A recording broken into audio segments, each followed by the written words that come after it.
अनेक श्रद्धालु श्रावक ऐसे भी हैं कि भावुकता में आकर अथवा लोभ अथवा दिखावे के कारण गुरुजनों के समीप कोई व्रत ले लेते हैं और व्रत लेकर के उन व्रतों का पालन ना हो पाने के कारण अथवा प्रमाद के कारण अथवा आंतरिक परिणामों की निर्मलता न होने के कारण उन व्रतों को सहज ही छोड़ देते हैं। उन्हें इस बात का पता नहीं रहता कि नियमों को तोड़ने से कैसा पाप लगता है। ध्यान रखिए, हमारे यहाँ आचार्य श्रुत सागर विरचित व्रत कथा कोश ग्रंथ है, उसमें इस बारे में बहुत सुंदर उदाहरण मिला कि जो व्यक्ति व्रत लेकर के नियम लेकर के संयमों को धारण करके, चाहे वो छोटे नियम हो चाहे बड़े नियम हो, अगर लिए हैं और उन्हें लिए हुए व्रतों को तोड़ देता है, उनको भंग कर देता है, तो आचार्य महाराज वहां पर लिखते हैं कि उस व्यक्ति के लिए 1000 मंदिर तोड़ने जैसा पाप लगता है।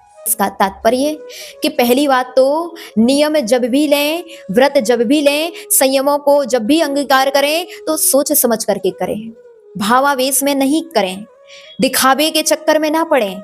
जब भी लें तो बड़े भाव के साथ लें कि मैं इसको मरते दम तक पालन करूंगा, और उस नियम को आप किसी भी परिस्थिति में पालन अवश्य करें। अगर नहीं करते हैं तो ध्यान रखिए, आपके लिए महान दोष, आचार्य महाराज कह रहे हैं, सहस्त्र मंदिरों को तोड़ने जैसा पाप लगता है।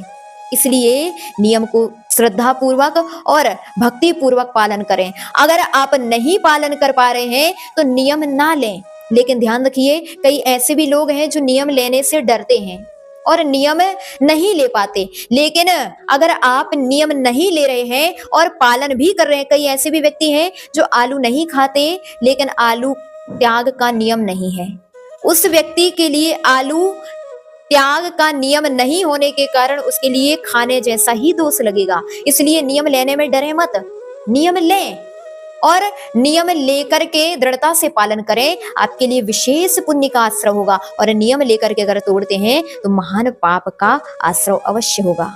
कभी अगर ऐसा हो जाए, आपने नियम लिया हुआ है और वह नियम अगर किसी कारण आपको छोड़ना है, तो जिन गुरु से आपने वह नियम लिया है उन गुरु के समीप जाकर के उनसे चर्चा करने के उपरांत अगर वह इस बात के लिए आपको स्वीकृति देते हैं तो नियम छोड़ सकते हैं। लेकिन अगर वह स्वीकृति नहीं देते हैं नियम को, पहली बात तो ऐसा नहीं करना चाहिए। लेकिन यह गुरु के ऊपर डिपेंड करता है कि गुरु आखिर में इसके बारे में क्या निर्देशन देते हैं, तो तदनुसार आपको गुरु के समीप जाकर के ही इस बारे में चर्चा करना चाहिए और उसके उपरांत ही नियम के बारे में छोड़ना है कि उसको पालन करना है, इस बारे में आपको विचार करना चाहिए।